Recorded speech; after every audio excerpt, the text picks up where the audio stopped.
নারায়ণগঞ্জের ফতুল্লায় আওয়ামী লীগের নেতাকর্মী সন্দেহে 7 জনকে আটক করেছে পুলিশ। বিশেষ প্রতিনিধি সোহেল রানার প্রতিবেদনে বিস্তারিত।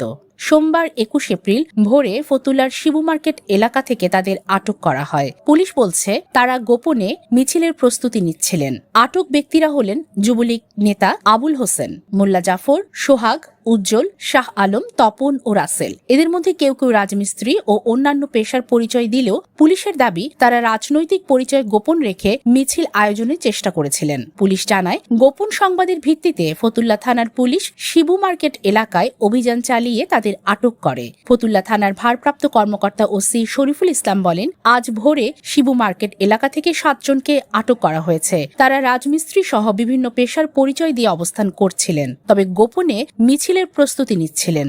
জিজ্ঞাসাবাদে তারা জানিয়েছে আওয়ামী লীগকে প্রতিষ্ঠিত করতে তারা মিছিল আয়োজন করেছিলেন।